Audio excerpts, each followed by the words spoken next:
It is really a great pleasure to be here with you and to welcome you as our dear guest lecturer. Uh, for those who may not know, Professor Enric Ripple may be one of the greatest, biggest names in the current history of sports law, right? And he's the founder and director general of ER Sports Law and Arbitration, and he's also an adjunct professor at the prestigious University of Miami School of Law. Dear Enric, thank you so much for accepting our invitation. We are thrilled to hear your insights today on disciplinary proceedings, standard, and evidence in football. As I said, you are certainly one of the best experts on the matter, particularly considering your huge experience in many different positions you have been occupying in the sports world, including football, for a long time. I also would like to thank Rodrigo Grillo, who is here today. He introduced us to Professor Enric, so he has a very important role today. And Professor Enric, you have the floor. Thank you so much. Thank you so much, Gustavo, for your kind introduction, and thank you everyone for joining us today. Do you hear me loud and clear? Yep, I hope so. Yep. Maybe not. Maybe yeah. I was disconnected for a moment. Okay, so as we announced initially, the idea of this lecture, webinar, call it as you may, is an introduction, an overview on the FIFA disciplinary proceedings. The idea is to offer like a wide scope of how it works and what it is, how the disciplinary regulations are applied in the world of sports, in particular in the world of football. I'm gonna share my screen. Okay. So anyone can give me a like a thumbs up if you can see what I'm sharing.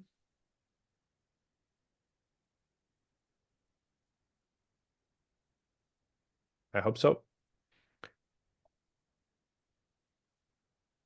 Okay.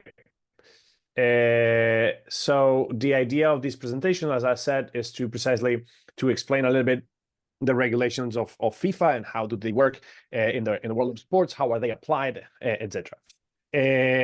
As you know, and just as a brief introduction, and I don't think I have to say it, but I will say it, FIFA is the organizing or the governing body of the world of football. And this is one of the many federations. So these principles are applicable almost to every single international federation around. The world of sports is divided under the umbrella of CONI and under the doctrine of one sport, one federation per country, and one sport, one international federation. Therefore, there's one federation for every sport recognized by the International Olympic Committee, and there's one federation in every country for that sport that it's always under the umbrella of the International Federation. So, as I said, FIFA is the governing body of the world of sports, in particular the specialty of football. The idea is to explain how they control and govern the regulations in international disputes regarding disciplinary proceedings. Here we have to divide the proceedings before the international federation tribunals. Almost every single federation has like a dispute resolution system, and there's two kinds of resolutions: horizontal justice or horizontal disputes, and vertical disputes or vertical justice. Vertical justice is the one that is applied in disciplinary proceedings that goes from the from the top to the bottom, meaning that the international federation, the governing body, imposes its regulations under the lower levels of the echelon of the pyramid. The horizontal justice is that justice that is applied, or horizontal disputes is those disputes that are strictly happening between agents of the sport in the same echelon of the pyramid, meaning that clubs against clubs, clubs and players, clubs and agents, agents and players, agents and clubs, agents and players and clubs, etc. So when there's a dispute in horizontal justice, we go to the FIFA Football Tribunal that includes the Dispute Resolution Chamber, the Player Status Committee, and the Agents Chamber, which solves the disputes involving the participants in the sport strictly. And then when we have a dispute that is the application of or the contravention of the rules, we go in the vertical justice department, so-called, and that FIFA has it divided in two, the disciplinary committee and the ethics committee. So when we are talking about disciplinary committee proceedings, we are talking strictly about proceedings that happen when FIFA enforces its regulations to other participants of the sport or to other shareholders of the world of sport when they contravene or violate its regulations. So what do we have in the or what are the main differences in the disciplinary proceedings and the horizontal proceedings? Or first, that what we have is the main difference that FIFA has the power to impose sanctions to those that can amount to a suspension to participate in the sport. Like we're talking about from several yellow cards in same competition, red cards, or disciplinary proceedings for violation of the code of ethics, etc., that can impose even a ban, a prohibition to participate in the sports during a period of time. The horizontal disputes impose usually consequences in the realm of economic sanctions or others unless the circumstances are very severe. So here is more or less FIFA acting as a power, as a public power, as a judge, as a court, etc., upon all the rest of the shareholders of the sports community or the sports family of football. Why we compare and why do I compare public prosecution with private resolution? Well, there's many differences, and those differences to those that practice criminal law, there's a lot of difference that will call their attention and will surprise them when we apply disciplinary proceedings, because you will see that some of the regulations that we impose or that are imposed in disciplinary proceedings in FIFA are equivalent to some extent to criminal sanctions, like, for example, losing your license or being expelled from a competition, are as severe or can be compared sometimes with sanctions in the realm of the criminal prosecution, but they do not hold the same standards. So why we have the comparison between public prosecution and private resolutions? Because we have, as you know, there's three levels of dispute resolution. We have the public courts, where we have judges that decide upon us. Then we have arbitration, which is private professionals that, acting as an arbiter or an arbitrator, decide on a dispute upon the parties that subject their disputes to their jurisdiction voluntarily. And we have mediation. FIFA, which, as you know, is a kind of refereed negotiation with someone that at the end of the day validates the agreement if there's an agreement reached upon the dispute that will have the force of a judicial sentence. Here in the disciplinary proceedings, we have a private entity, which is FIFA, acting as a public, like an ordinary court, as a public power, imposing sanctions upon individuals and companies, legal persons and natural persons, with the power granted by them by the regulation, or to them by the regulations. So it's a fair comparison, but we have to differentiate based on the powers that one and the others have. So FIFA has the power to impose sanctions, yes, but in order to impose sanctions, even though can be a life ban to participate in the world of football, that you will agree with me that it's a sanction that can be imposed is something that looks like a criminal sentence. For example, to participate in or to lose your license as a doctor, for example, is something that can be imposed by an ordinary court.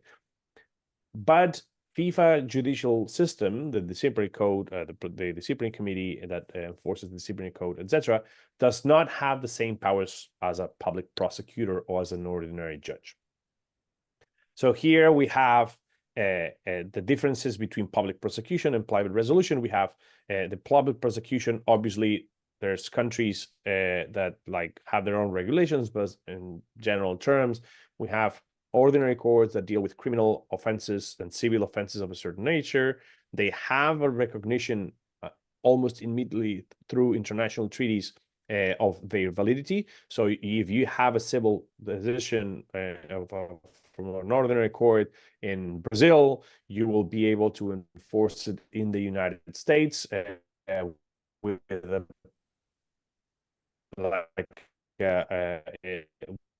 through the international treaty of recognition of judicial decisions that will be enforceable in all.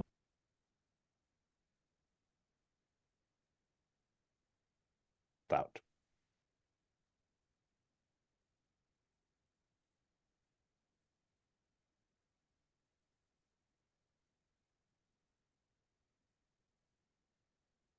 Hello, I believe I was disconnected. Yeah, I think we lost you for a second. Okay, let me. Can you see the screen again? Yep. Okay, beautiful. Yes. So I was saying that in order to impose sentences, in order to decide upon violation of a law, the ordinary courts in criminal cases have to prove their case, or the prosecutors have to prove their case beyond reasonable doubt. That means that there has to be no doubt or no reasonable doubt that a person is guilty of a crime in order to sentence him or her to either jail, fines, or whatever. So the standard is very high. Why do we have that is a matter of public policy that happens in every country on the world by the imposition of criminal sentences upon individuals or companies, depending if your country has a public responsibility of companies in the criminal side, must be sure that there's no innocent in jail. So the prevalence of the principle of innocence has to be dismounted. It has to be overcome through a very high standard of proof. The main difference with the private resolution of disputes, even if there's a violation of the rules that imposes or that merits or has as a consequence the imposition of a sanction that is almost equivalent to a criminal sanction, is that private resolution, FIFA disciplinary code, FIFA disciplinary committee, or any other international in the realm of disciplinary issues. The Badminton Federation has its own international hearing panel. The International Table Tennis Federation has its international tribunal. The World Athletics has its own disciplinary proceedings, etc., etc., etc. They cannot use this standard of proof of beyond reasonable doubt. That is the main difference between one and other kinds of justice. So public prosecution in terms of criminal offenses has to reach the standard. When you are the prosecutor, you have to reach the standard of the beyond reasonable doubt, while in private resolution, you cannot have that high standard because prosecutors, FIFA, ITTF, BWF, World Athletics, it doesn't matter which international federation we're talking about, they do not have the power to investigate to the extent that the beyond reasonable doubt standard is applicable to them. That even happens in doping proceedings, where even WADA, for example, which will be equivalent to a discipline, or will be in the realm of vertical justice that I explained before, which is a disciplinary sanction based on the use of prohibited substances, has to prove the existence of a doping violation to the extent of the satisfaction or the comfortable satisfaction of the tribunal, which is a lower standard than beyond reasonable doubt, even though the sanction imposed on an athlete for the use of prohibited substance is equivalent to a public criminal sentence of not practicing a sport, losing your license to practice a particular profession. So the main difference, I think the most surprising difference between both, to those that are practitioner lawyers or practicing lawyers, sorry, in the realm of sports, is the difference of how hard do you have to prove the violation of the regulations in order to be sentenced, or in order to acquire or to accomplish a sentence against the perpetrator. What is private resolution? And here is one of the reasons why FIFA is based in Zurich. Switzerland has a very powerful, a very comprehensive law in the granting lots of freedom, liberty in their regulations to companies. So private resolution, even though it's circumscribed to the world of sports within the federation, meaning that FIFA cannot prosecute anything else that it's not within its realm of action. It cannot prosecute, obviously, anything that is outside the world of football or outside its regulations. Private resolution has limitations. It's faster, that is true, but it has certain limitations. For example, FIFA regulations cannot go and have a search or order a search on certain premises. They can request collaboration, and actually, I will explain it later, but the request for collaboration is a mandate to collaborate via the regulations. And when you do not collaborate, that in itself, it's grounds for sanctioning. If you do not collaborate with the investigators of FIFA, you can be sanctioned just because you did not collaborate. But they cannot just go with the police and order a search of your office, of your house.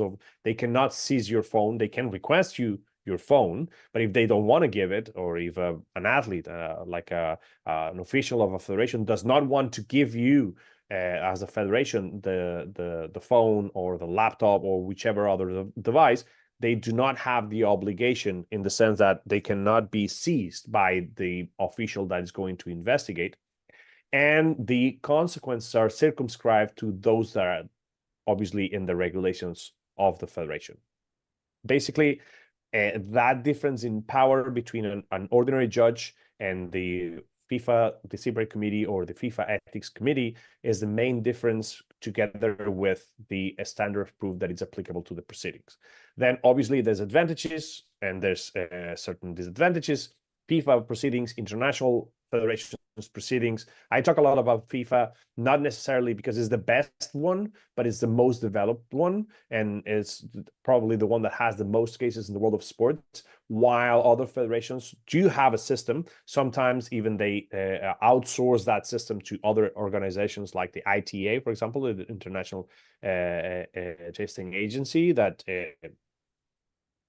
controls and governs some certain federations that are smaller and they have less resources. They outsource it to the ITA, for example. The Jiu-Jitsu International Federation does that. So they do not have their own procedure in terms of inside the federation, but they do have one in place. But these proceedings are usually faster than it would be in an ordinary court. So you will have resolution of disciplinary proceedings from like within a week to like a year and a half, 2 years, with several instances of appeal included in the proceedings.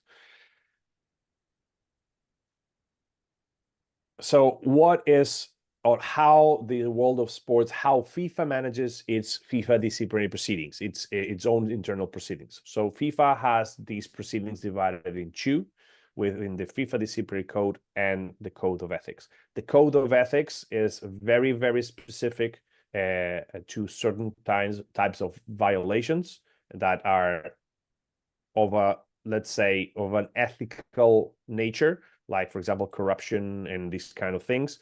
This code of ethics is more to explain what conducts, what behaviors are not allowed within and outside the pitch. So if you engage in conflict of interest, in corruption, in sexual harassment, or putting in jeopardy the physical integrity of as an official of FIFA, of people that are around you in the federation, etc. Those are usually through the code of ethics. It has its own regulations, it has its own tribunal, etc. While the FIFA disciplinary code is a little bit more general, less specific than the code of ethics. The FIFA disciplinary code is divided in two. in two main parts, which is the substantive law and the part that governs the procedure of FIFA. The substantive law includes, which is something very, let's say, I'm not going to say surprising, but like FIFA substantive law has a very broad scope of regulations, has a very broad definitions and organization of the sanctions. And while the organization and procedure goes directly to how disciplinary proceedings are established in the FIFA Disciplinary Committee. So the FIFA Disciplinary Code establishes the sanctions, but not always establishes the same sanction or the scope of the range of the sanction to a particular offense. FIFA Disciplinary Code, because what I was explaining before about the difference in power, does not have a complete link between particular offense and a particular sanction. You know that usually in criminal codes in all over the country, you have like, if you kill someone, the sanction is 10 to 15 years in jail. If you rape someone, the sanction is to 10 to 20 years in jail. If you commit genocide, it's 25 to 35. If you commit forgeries, 5 to 10, etc., etc., etc. FIFA does not that in the disciplinary code. It does it in the ethics code for certain sanctions. For example, corruption is a minimum of 2 years and a minimum of certain fine, etc., but not in the disciplinary code. So FIFA Disciplinary Committee has a wide discretion discretionary power in terms of what kind of sanctions are we going to impose depending on the circumstances of the case. So if you are charged with a disciplinary offense within a FIFA procedure that includes a violation of the disciplinary code, it can go from a very general definition, like, for example, imposing a sanction for putting the reputation of damaging the reputation of FIFA, which is one of the most general articles in the FIFA disciplinary code, to assaulting someone, right? Or to directly or committing assaulting an officer during a FIFA procedure or etc. And in any of those scenarios, any of those offenses, FIFA has the power to impose from a warning to a prohibition to participate in sport. So the disciplinary committee has a wide range. It doesn't mean that they can be arbitrary. It means that they have discretion to decide what is the extent of the sanction. Here, FIFA in its regulations establishes some principles that are very surprising in terms of criminal justice and those practicing lawyers that are involved in criminal justice. For example, some of the things that I like to highlight because are very not controversial, but are very different from what we practice in ordinary courts, is that negligence and culpability have the same consequences. So even if you do something by negligence or because you wanted to do it, you have the same consequences. If you attempt to do something, even if you fail or if you are involved, is almost the same sanction. If you try to hit some like a referee or you hit the referee, it's going to be sanctioned almost at the same level, or can be sanctioned at the same level because of that discretion of the disciplinary code. If I keep having a message in my screen that says that the connection is unstable. If you stop hearing me, just let me know, please, raising your hand.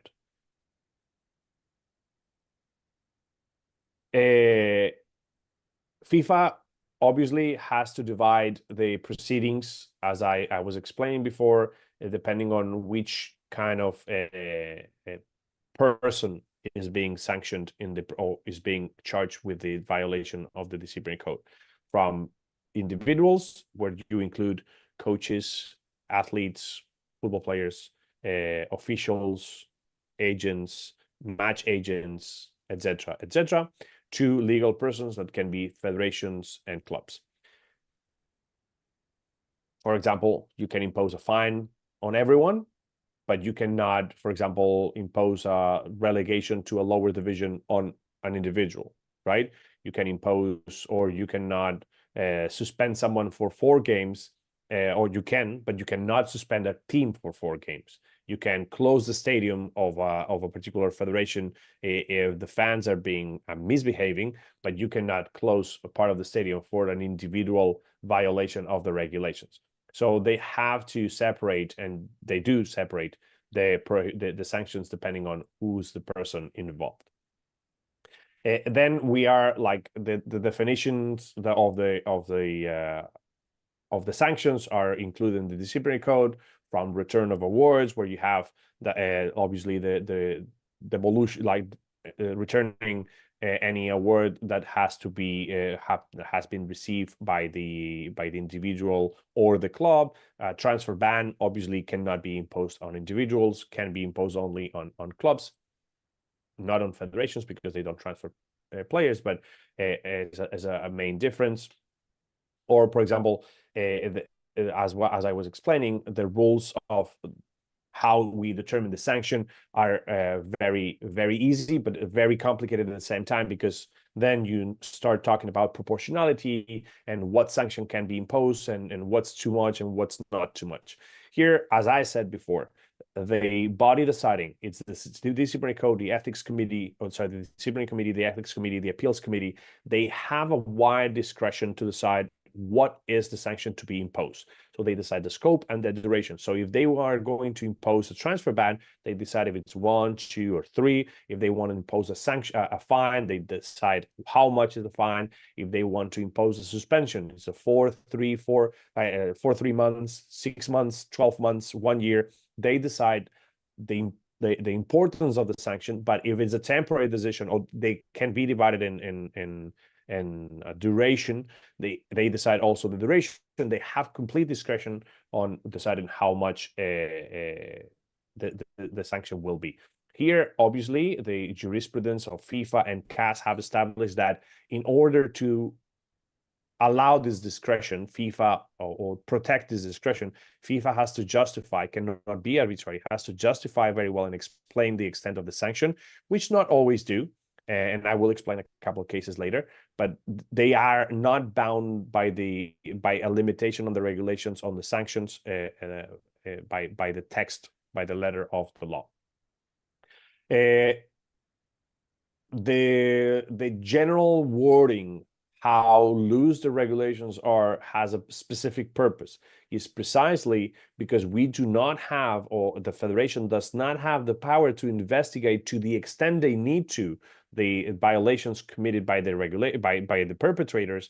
They need to be able to, with the information they have, which only has to reach a certain level of comfortability of the satisfaction of the tribunal. So they do not have to prove it, as I said before, and I will not get tired of saying this. They don't have to prove anything beyond reasonable doubt. So they only have to be comfortably satisfied that the violation has occurred.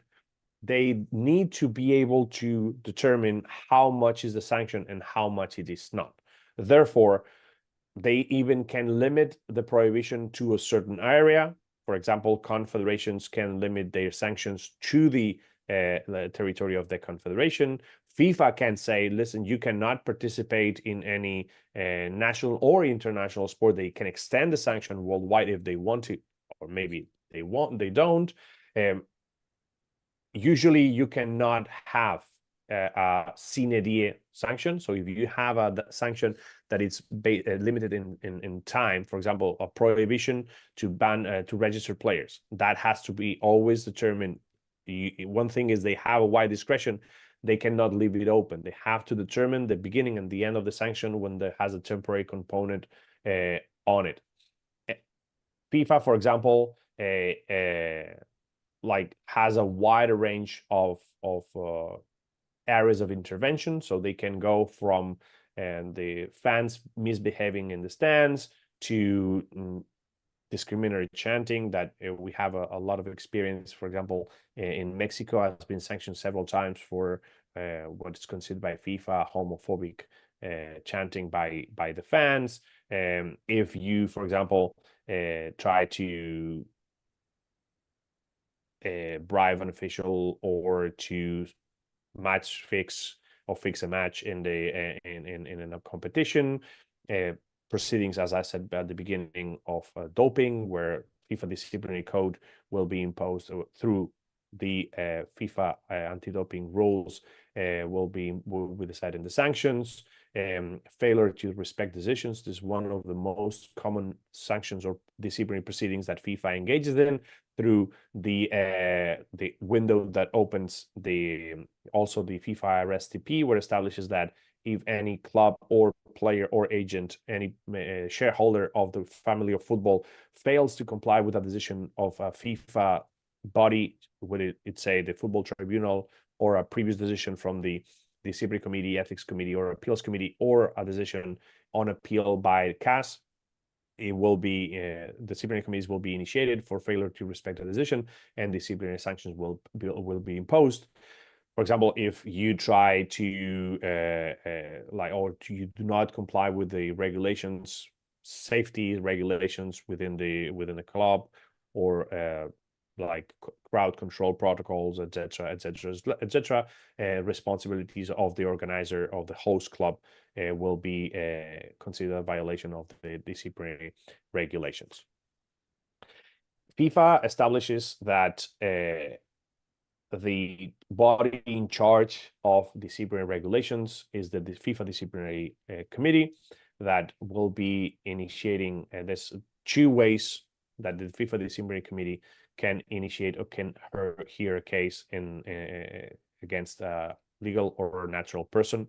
It will be through ex officio proceedings, where FIFA disciplinary action is taken directly by FIFA. For example, the case of Luis Rubiales last year, where without prior complaint, FIFA initiated proceedings against the former president of the Spanish Federation for the violation of the FIFA disciplinary code during the medal ceremony of the Women's World Cup in 2023, where I don't know if you remember, like he had an incident with a player of the national team, where he kissed her during the medal ceremony, or through or within if someone files a complaint against a particular official or a particular club for let's say prohibited conduct, or a conduct that is suspicious to be a violation of the FIFA disciplinary code or the ethics code, will also trigger the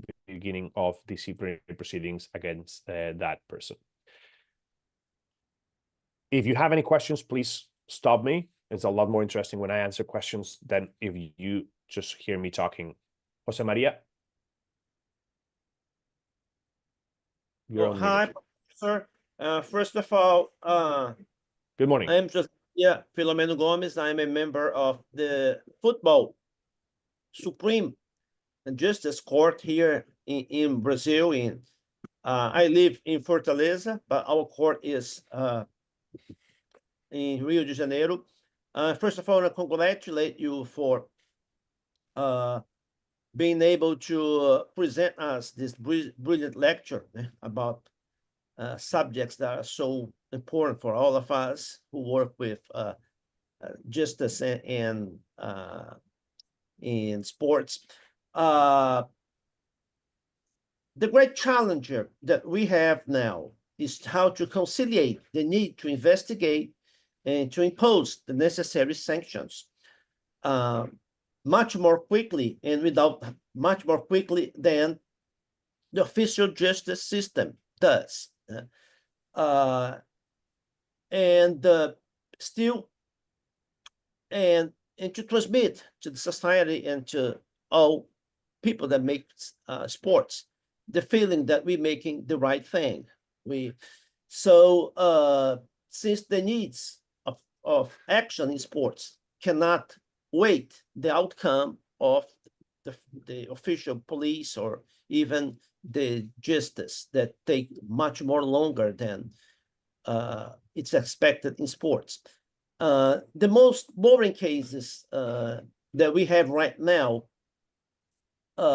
is the innumerous cases of manipulation of results, especially from referees and players,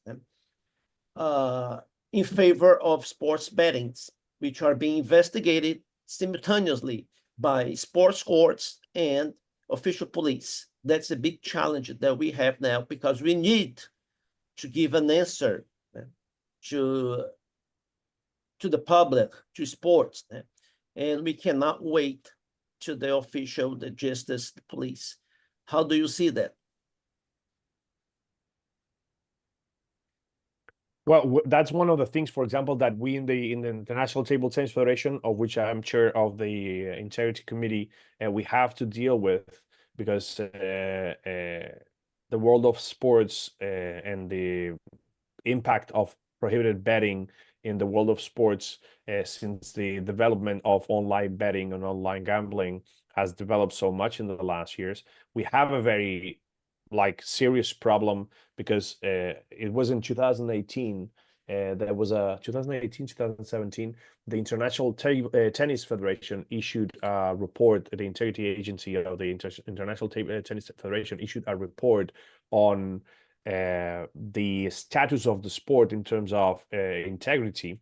And one of the conclusions that they reached was that the development of in online gambling and the amount of things upon which you can place a bet on are sometimes so irrelevant and so small that it's very easy to manipulate not the result of a game, but the outcome of a bet in the online program or in the online house. For example, tennis and table tennis, or racket sports in general, this report concluded that it is the sum of very small actions that might not have an impact on the game, on the result of the game, but they do have an impact and can be a manipulative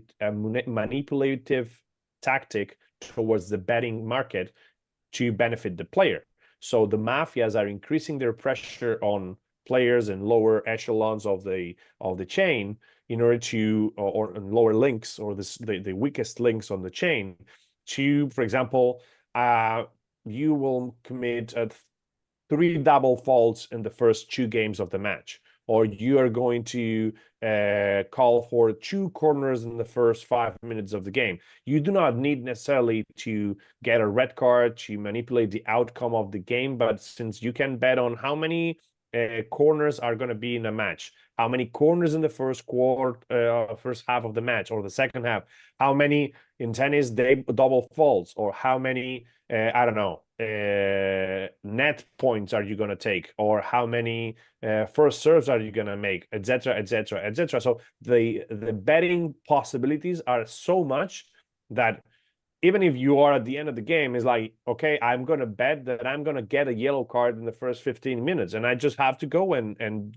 tell something to the referee or kick a ball out of the stadium to lose time. That will grant me for sure a yellow card at the end of the game. So there's players like, for example, Lucas Paqueta is now being investigated for the last 2 years in the Premier League and by the FA for allegedly is being accused of forcing yellow cards to help like the betting processes of the mafia and earn some money himself. The other day ended up crying when he got a yellow card in a game with Aston Villa. But there's many instances of, for example, tennis players and table tennis players where you have people that, well, I commit just a couple of double faults whenever I need to. So it's very difficult to prosecute those things, and that's why it's very important to have a strong collaboration with the betting houses, the International Betting Agency, and these kind of operators that will help identify weird patterns on betting, and that will help the identification of the perpetrators or those that are maybe not trying to manipulate the outcome of the match, because it's very difficult right now to say, oh, I'm going to convince, I don't know, for example, today Barcelona and Inter Milan play the semifinal, the second leg of the semifinal of the Champions League. I'm going to convince, I don't know, Chesnik, the goalkeeper of Barcelona, to grant 2 penalties. And I'm going to pay him $1 million because I want to bet that Inter Milan is going to win the game, right? But that is what very easily identifiable in the betting patterns. So it's complicated to go and aim to the fixing of the match, but you can aim and try to fix, I don't know, how many yellow cards, how many corners, how many falls, how many handballs, how many, I don't know, whatever, right? So if you can aim to those small actions that do not have or might not have an impact at the end of the game, it's easier to try to, and that's why regulations such as prohibition of any player or relatives or surrounding staff entourage to bet on the sport that they are playing, sanctions if there's no collaboration, etc., etc., etc. So these kind of regulations are extremely important within the limits of the disciplinary proceedings, because at the end of the day, the Superior Tribunal de Justicia Desportiva do Brasil is not judging only football, it's judging all the sports. So the regulations of the federations have to have in their list of sanctions, failure to cooperate, to allow or to have a Damocles sword, is like, okay, you have two options. If you collaborate, I'm going to discover you. And if you don't collaborate, I'm going to sanction you for failure to collaborate, right? So these kind of obligations have to be imposed. And obviously a lot of education in terms of prohibition of match fixing, prohibition of betting, etc., because when we do not have the salaries of the Premier League or La Liga, and that's where the mafias go. It's like if you have a 60-70% of your players making less than $1,000 a month, then it's easy to offer them $300, which is 30% of their salary monthly, and tempt them to fix how many corners is going to be in this match or whatever. So it's very important to have strong regulations that allow to trigger those sanctions when they are needed to, and to also, and that's one of the things that, for example, in the ITTF, we have issues with, is the power of the prosecutor to investigate. Is a very fine line when you have the integrity unit of the federation prosecuting a case. It's very difficult to, when you are creating the regulations, to navigate that fine line of being a private institution, because we are not but private institutions, and our willingness to prosecute crimes or violations of our own regulations, because we do not have certain powers. As I said at the beginning, we cannot seize a cell phone or a laptop. We cannot order a search. We can request collaboration. That's what we can do. And still, there's a presumption of innocence that has to be respected. So these kind of things are very difficult to navigate. And that's why we have to ensure independence on the tribunals, independence on the prosecutors. But we cannot forget that at the end of the day, we are acting almost as a public power. And that is where I criticize a lot the federations, when it's like, yeah, I understand where you're going, but still, you have to respect the presumption of innocence, and you have to respect due process. So it's a balance that it's very difficult, but I will start with a strong regulations properly drafted. Okay, thank you, Professor. Yeah, that's the same way. No. No problem, my pleasure. And please keep asking, because it's a lot more interesting when we exchange. So as I was saying, the procedure before the disciplinary committee and the ethics committee can start in two ways. It can start through an ex officio procedure, which means that FIFA itself or the federation itself engages in the proceedings without a prior complaint, or following a complaint by someone is acting against the regulations. In FIFA, as I said before, also the powers of disciplinary prosecution are held by the disciplinary committee, the ethics committee, and the appeal committee. The disciplinary committee and the appeals committee the disciplinary committee and the ethics committee are obviously separate. The disciplinary committee is any breach of the regulations that does not come under the ethics, or, for example, the licensing or the respect of other regulations. The appeals committee is the second instance, and it will deal with the decisions of the disciplinary committee, and in certain cases also of the ethics committee. So it's a body that is a little bit above both the ethics and the disciplinary committee. And the ethics committee obviously will take care of all the violations of the ethics code. Jose Maria, you're not on mute. Sorry. The DC, so the disciplinary committee and appeals committee are appointed by by FIFA's executive committee for a period of 8 years, which is very important. Also, having independent members on those bodies, and I will encourage all the federations to have very careful or to take very seriously the selection of those members of the disciplinary committee and the appeals committee, as well as the ethics committee.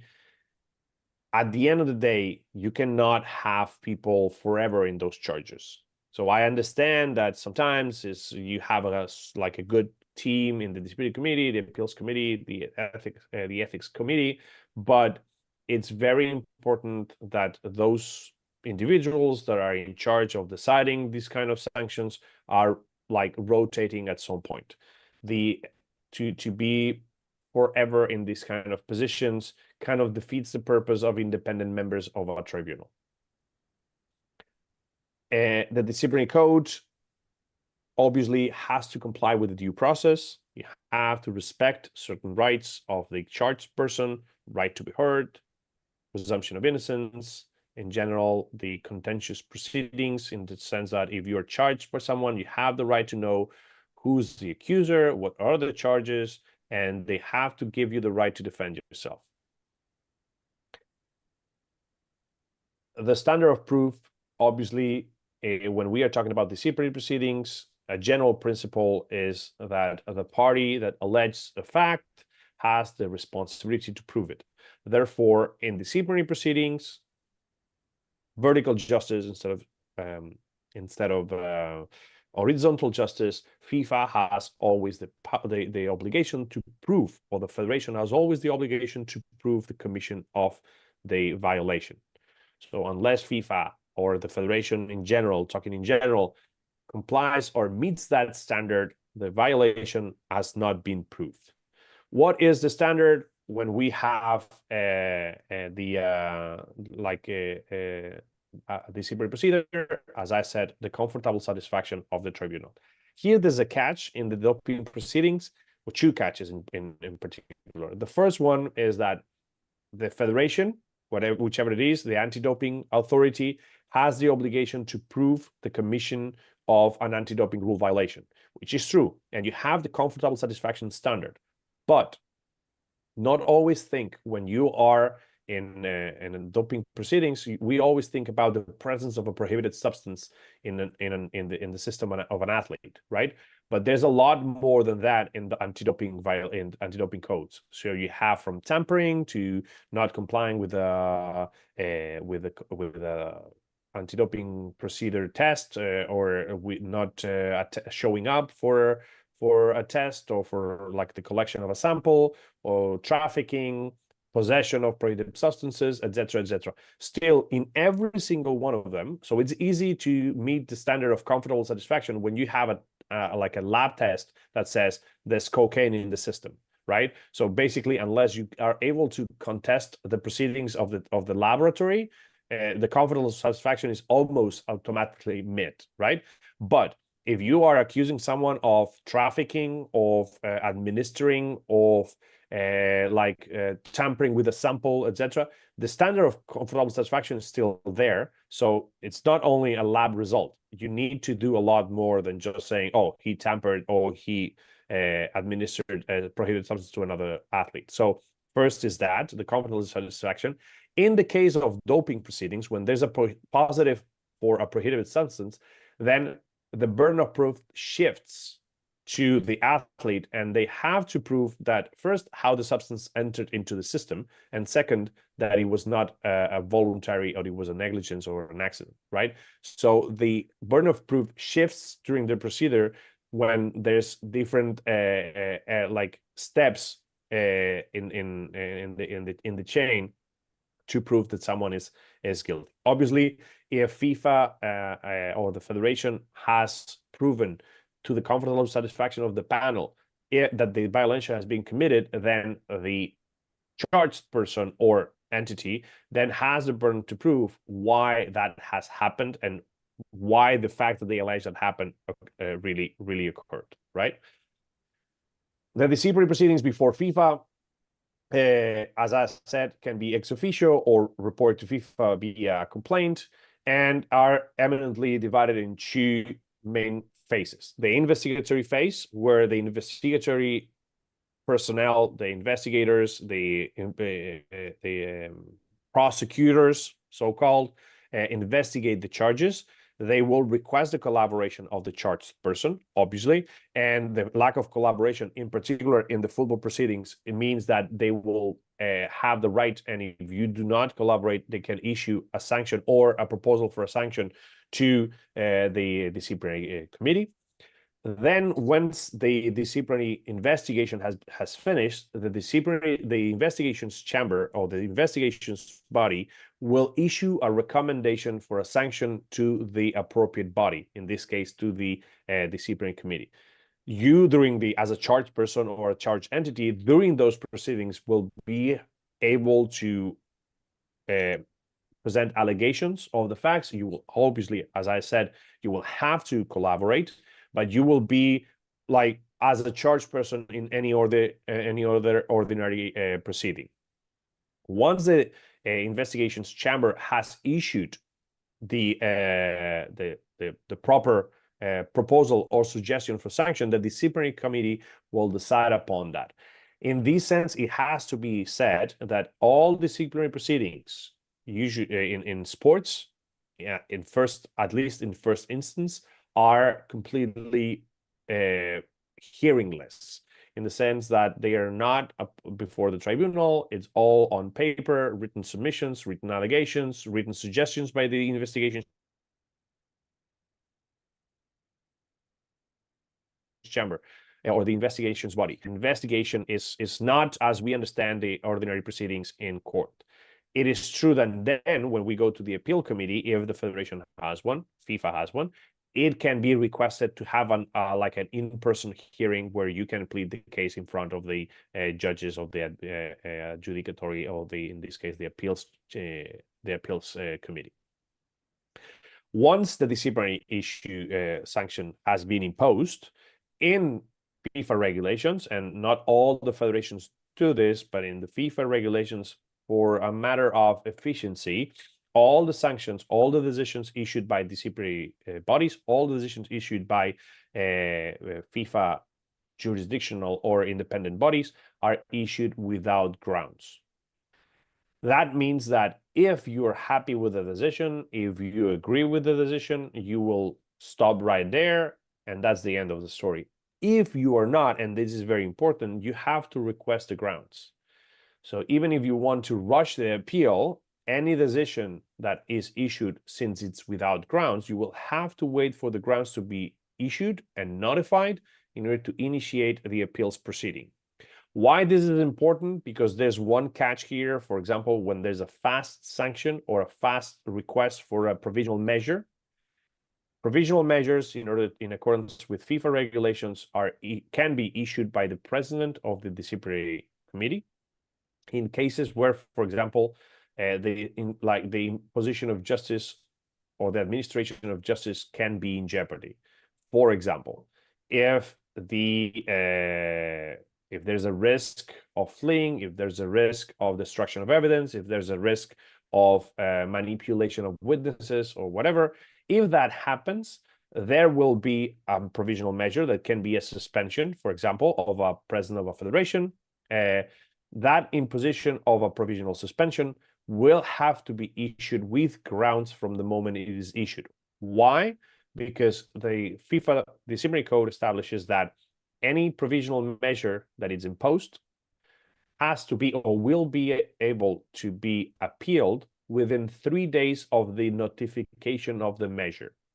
So if we combine two articles, the one that establishes that every decision is issued without grounds and the people has 10 days to request the grounds, with the fact that the provisional measures will be issued and will be appealable until 3 days after the notification of the measure, means that if I want to appeal a provisional measure, I need to receive the grounds, because otherwise the 3 days deadline to appeal is incompatible with the 10 days to appeal, to request the grounds, right?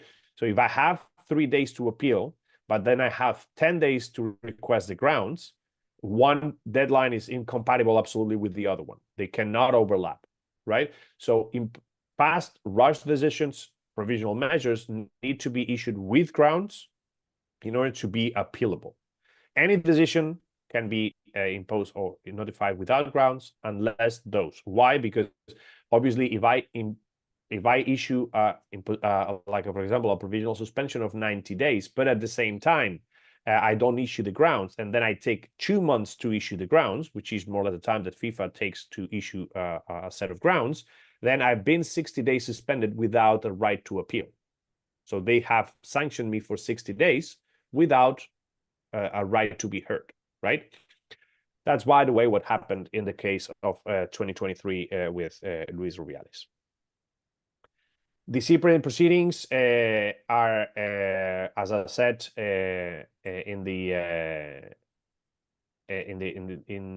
disciplinary committee, with an appeal to the appeals committee as a general rule. The only stop is if the disciplinary committee issues a decision that it's lower than a hard sanction, for example, a warning, a reprimand, a suspension for fewer than 3 months or up to 2 months, a fine of less than 15,000 Swiss francs, or decisions of Article 64 of the Code, then there will be no appeal. So if you have a small sanction, in order to be efficient, it's like, okay, if I impose you a sanction of a month and a half, I'm sorry, there's no appeal. That's it. Here's the story, because the procedure will take longer than that, right? So it defeats the purpose.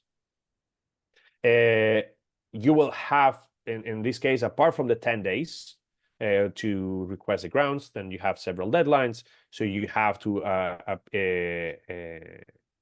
announce your decision to appeal, and then so we have 3 days to announce your intention to appeal, and then you have 7 days to confirm that appeal. If you do not request the provisional suspension of the decision, for example, if it's a suspension of whatever time, the sanction will start at the moment of the imposition of the suspension, or of the notification of the sanction. So if you get a 3-year suspension and you do not request the provisional suspension of the sanction pending the final decision, then the provisional suspension will start, or the suspension will start to take into effect in the moment the notification is received, or the grounds are received, right?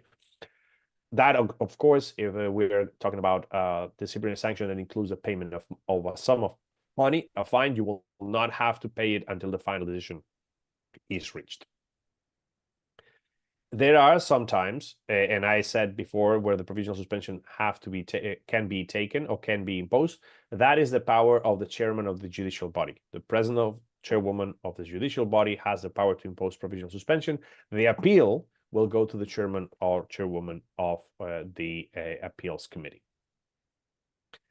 When we are talking about confederations, and here in federations, that goes to the echelon, it will obviously take into place and will happen, and the federation and the confederation will have the power to issue provisional suspensions and disciplinary sanctions over games or actions that happen within their territory, okay?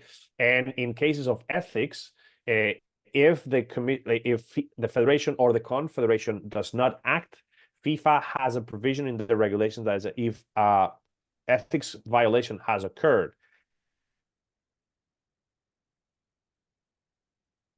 and the federation or confederation does not act in a certain period of time, FIFA is allowed to take over and initiate disciplinary sanctions or ethics proceedings against that person by itself, without the proceedings being followed in the confederation or the federation. That obviously happens in harsh cases where, like, the federation has not done its job and the violation is severe enough to justify an intervention of FIFA. Here I have, for example, I'm gonna bring this to your attention. Let's see if we can watch this video.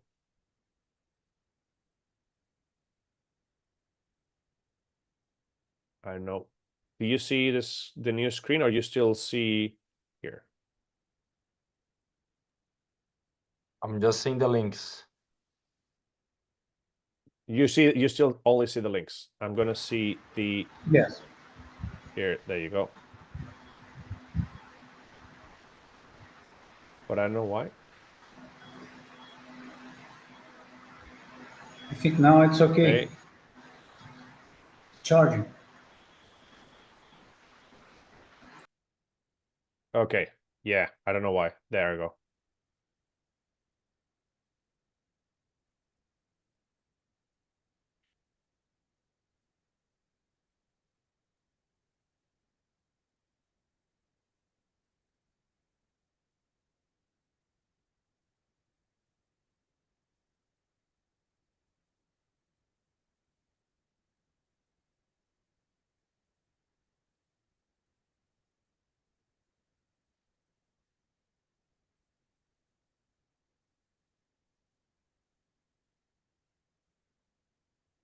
Do you see the second one? Yep. Okay. Yes, there are some delays, but it's okay. Yeah.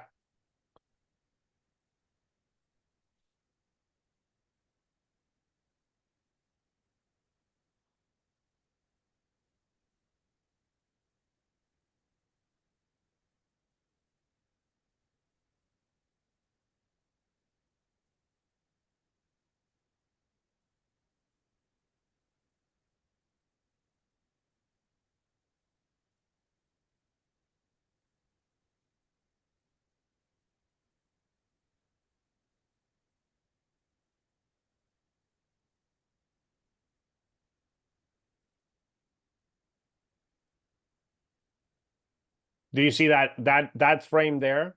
I don't know if you remember, that happened in 2017. This was the classification for the World Cup in Russia. And this is the referee of the Argentina-Chile game.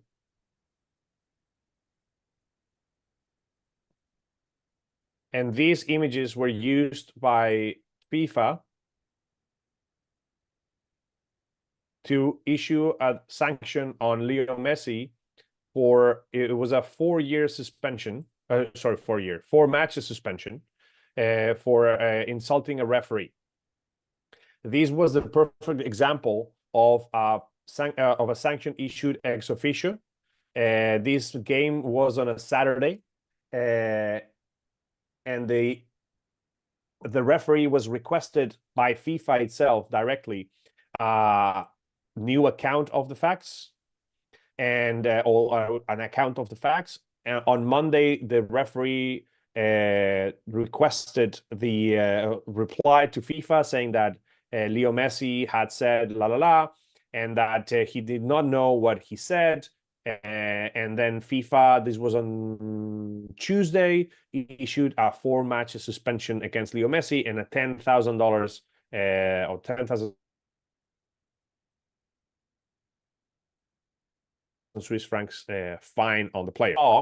It was an exchange, very close exchange between the player and the referee. And in this case, FIFA ended up in the appeals committee lifting the suspension of Leo Messi, even though of the 4 matches, 1 was served because the next game against Bolivia happened in the same week. So there was no time to issue a decision on that suspension prior to that second game, because it was an international window where Argentina played 2 matches of the qualifications for the World Cup in 2018 in Russia. So the first game was against Chile. The second one was against Bolivia. In a space of 7 days, it was impossible to get a decision before the second game. But I was one of the lawyers that intervened in that proceedings against or appeal proceedings against the disciplinary sanction of FIFA. And we managed to convince FIFA that one of the grounds for a disciplinary sanction were not met, because FIFA establishes that they can enter ex officio in a decision on the pitch only if the referee has not seen it. I don't know if you remember that, probably being most of you, if not all of you, Brazilian, you probably remember that around the same time in a Colombia-Brazil game, Zúñiga kicked with his knee in the back of Neymar. He caused an injury on a vertebra of Neymar. And the referee in that very same game, that very same play, he showed his hands up, which means continue playing. So basically, the referee said, I've seen it. I've decided not to stop and not call a foul because it was a counterattack that was leading Brazil to a possibility of reaching a dangerous occasion. So the referee showed his hands, saw the play, showed his hands, and then showed a yellow card to Zúñiga for that foul against Neymar, which, when the Brazilian Federation asked FIFA to sanction Zúñiga, or let's say the media was like, FIFA should enter ex officio and sanction Zúñiga for that, FIFA issued a statement saying, since the referee saw the play and the referee sanctioned the play with a yellow card, FIFA does not have the power, as per the regulations, to referee the game or re-referee that play and issue a harsher sanction.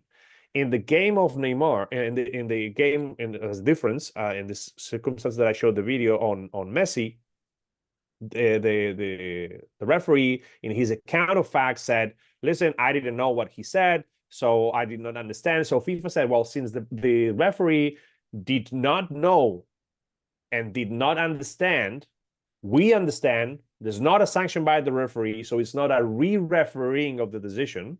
It's not a revision of the decision. It's a first decision. Therefore, we can enter ex officio and sanction the player. With, obviously, the referee cannot say, and you agree with me, I'm sure, that he cannot say that he didn't hear him. That's what the referee said. But because it was like less than 20 centimeters from his face, that Messi was saying, La concha de tu, whatever. But also, those set of referees, the three referees of that game, were all of them Brazilian, and all of them had years and years of experience with the Copa Libertadores and the Copa Sudamericana, which obviously they do not take part in any game where a Brazilian team competes. So basically, they all compete and they all act as referees in games of all Spanish speakers. And considering that South America is, I'm not going to say it's known for using that kind of language, but La Concha de whatever is a very well-known expression in South America. I'm sure the referee is not the first time that heard it in 2017 when Messi said it to him. So it was not plausible to say that a referee with more than a decade of experience in international competitions in South America, where he was refereeing Spanish-speaking countries, Spanish-speaking teams with Spanish-speaking players, never heard La Concha de tu hermana or La Concha de tu madre in any sort of way. So that the claim that he did not hear it, it was implausible. The claim that he did not understand it, it was also implausible. So FIFA said, the appeals committee said, well, it is like, obviously, he saw it, he understood it. I think that this is not the right decision. So FIFA overturned that decision by removing the sanction, even though Messi lost one of the three games, but the rest were not served.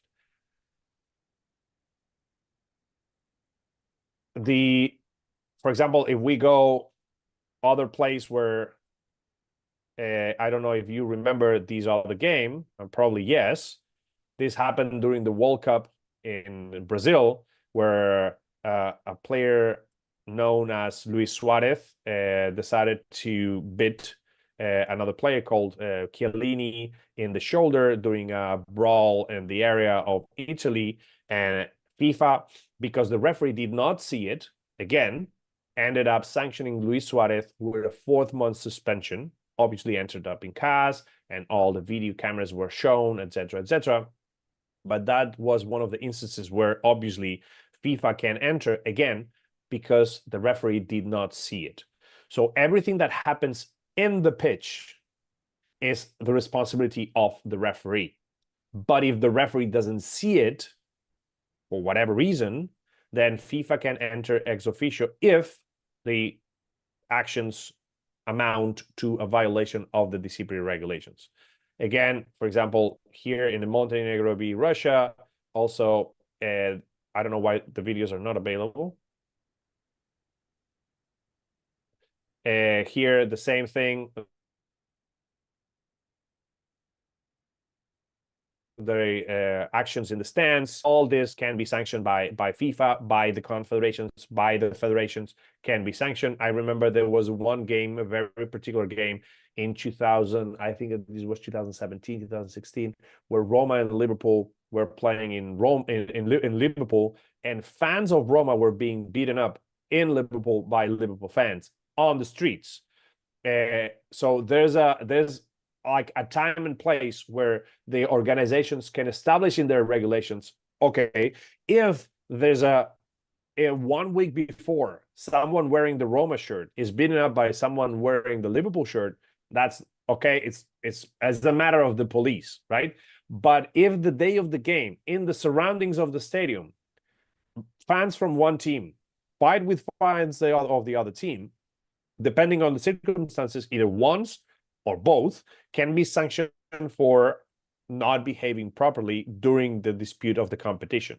And those are concerns or decisions that have to be taken by federations. Is like, what's the outreach of the regulations? Do you want me to only control what happens in the pitch?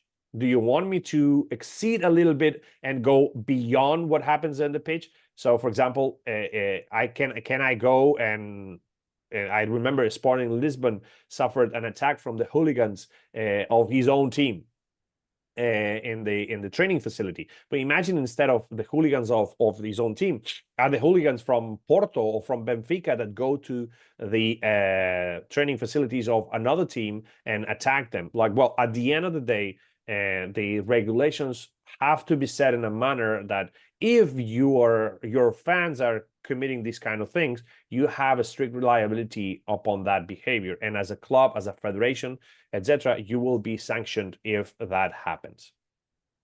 This was probably the most recent action that FIFA was taken, or FIFA decided. This was during the Olympic Games in 2024. This game, I don't think. Well, it was a a game from the quarterfinals of the Olympic Games. This was a red card shown to Marta during the Olympic Games. And because this was the Olympic Games, FIFA had the power to enter on the appeal proceeding. So instead of having the appeals committee deciding upon the eligibility of Marta for the next game, FIFA, during the Olympic Games and at the CAS ad hoc division, had the power to act and decide about the red card of Marta. It was not the best way to play the last game she played with the Brazilian national team, but this is football. Sometimes these things, even if we don't like it, they just happen.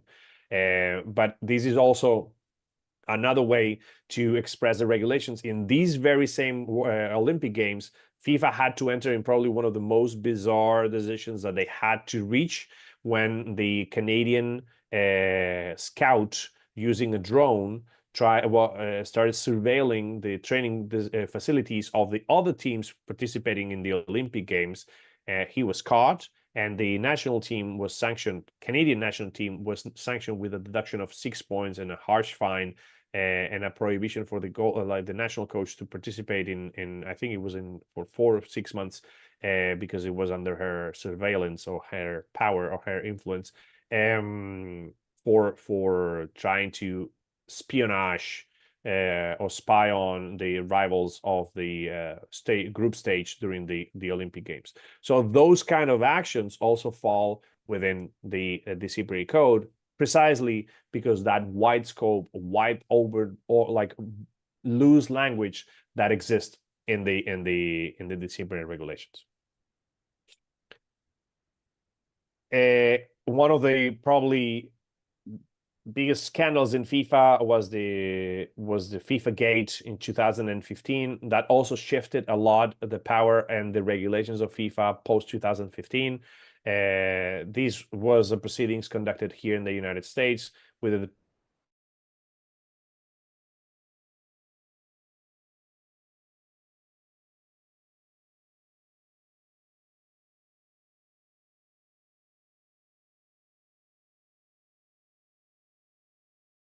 and to enrich themselves, bidding and receiving money tracks for TV rights, etc., in the CONMEBOL international competitions, Copa Libertadores, Copa Sudamericana, CONCACAF Champions, etc., etc. The list of officials that were sanctioned, from the vice president of CONCACAF to Nicolas Leoz from CONMEBOL, Costa Rica, Brazil, etc., etc. It was huge. It was a raid in the Bagolac in Zurich, at the hotel where there was the executive committee, because there was a executive committee meeting during those days. They raided the hotel, apprehending people and putting them into custody, etc., etc. For many years, this was one of the biggest stains in the history of football, and that also encouraged FIFA to initiate disciplinary proceedings and strengthen their ethics controls on the officials that are under the power of FIFA, or at least that have decision power within the world of sports. That started with the creation of new regulations, amending the ethics committee, the ethics code, increasing the power and the means and that the ethics committee and the ethics code had. The prosecution increased in numbers, etc., etc. So they started, and the let's say that the shift in the culture of FIFA reached the point where in 2021 and 2022, FIFA was considered not part of the scheme of the corruption, but a victim of the corruption of some of the officials, and they reimbursed. I think it's reached 220 million, 250 million of the money that those officials stole. Once they were recovered in the United States after seizing their accounts, they were reimbursed to FIFA, precisely to because the FIFA was considered a victim of that corruption and not part of the problem.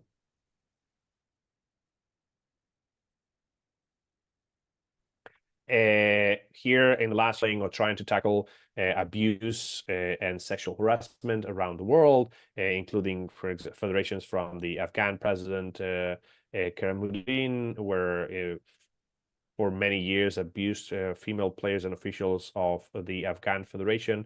He has decided a life ban on him. Same thing with Jerome Balk, who was sanctioned with 10 years of suspension for taking advantage of his position and enriching himself.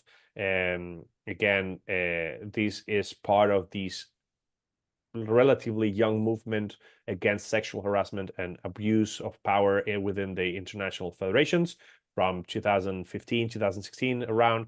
The scandals have been appearing, but the regulations of the federation have been supported and strengthened by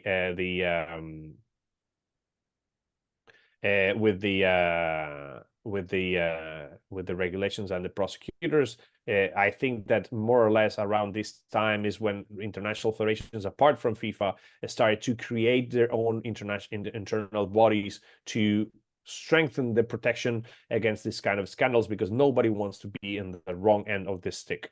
Nobody wants to be in the press, in the news, because something has been happening for many, many years and the federation has not done anything. So that's why it's very important to accommodate to the regulations of the federations to have strong ethics codes, strong disciplinary codes that not only sanction in a harsh way the violations, but also that protect the investigators and the prosecutors to allow them do their job properly. Because that's one of the keys in these proceedings, in these disciplinary proceedings, in any federation, in any sport. One of the key parts is that the prosecutors have to have the means and the tools to proceed and actually prosecute those persons are investigated. Because otherwise, if you do not have ways of enforcing an obligation to collaborate, of enforcing an obligation to disclose all the documents or all the messages, devices, etc. If you do not have access to evidence, it's very difficult to impose. It doesn't matter if the first sanction in ethics is always a life ban forever without recourse, without appeal. It doesn't matter how harsh the sanction it is if you cannot impose it because there's no means for the prosecution to prosecute. So the regulations have to be tailored to the sport. The regulations have to be tailored to the kind of prosecution you're going to do and the means you have, because otherwise are ineffective and will have no fruits. And at the end of the day, the scandal will happen anyway. And with that, I think, unless you have more questions, that I hope you have, otherwise it means that I've been very clear in my exposition, which I don't think so. But if you have any questions, please ask. I'm here for that. Any questions?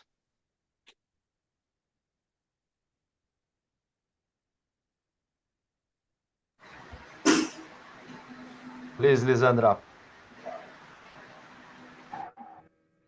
First, sorry for my English. Thank you for Okay. your position. And do you think that because football organizations like FIFA are private institutions, the punishments for racism are too soft? What do you think? Well, I don't know if it's too soft, but when you have the power to impose a life ban onto someone, I will not consider that too soft. For example, the case of Keramuddin, the president of the Afghan Federation, deserved a life ban, and that person will not be in football anymore forever in his life. The case of Luis Rubiales, for example, was a 3-year suspension. I don't know if you agree or you disagree with the extent of the sanction, but I will compare with a doctor that loses his license to practice medicine for 3 years. So I think that the sanctions are harsh enough. The problem sometimes is that if you do not have the evidence, and you, as I said at the end, if you do not have the means to sanction in a harsher way, it's not because the action did not deserve it, but if you do not grant the prosecution the tools to investigate further or better, it is difficult to present before a judge and say, oh, this person deserves a life ban. And the judge will say, which give me the evidence that support that sanction. So the sanction exists. They will not throw anyone into jail because they are private institutions, right? But they can impose $1 million fine, which is very harsh, or they will impose a life ban. But in order to you cannot be arbitrary. You need to justify the extent of the sanction. So the way to get to that sanction is to investigate more or better. But for that, you need to give the prosecution the tools.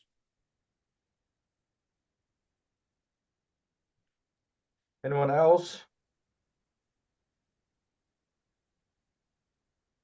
Okay, so I think we're done here, Professor Henrik. Thank you so much. It's been like Thank you. one of the best lectures we had here. So we truly appreciate your time and lessons. Glad to hear that. We hope to see you again soon, maybe in person, right? Well, we hope. I have to come to Brazil. I haven't been yet. Exactly. Maybe we can plan something with the Superior Court here. Let's think of Fantastic. that. Count on me. Thank you so much, Professor. Have a great week. Thank you. And if you have any questions, please don't hesitate to reach out. My contact details, my website, my LinkedIn. I'm here for the questions. Thank you so much, Professor. Thank you so much. Thank you all. Have a nice day. Bye-bye. You too. Bye.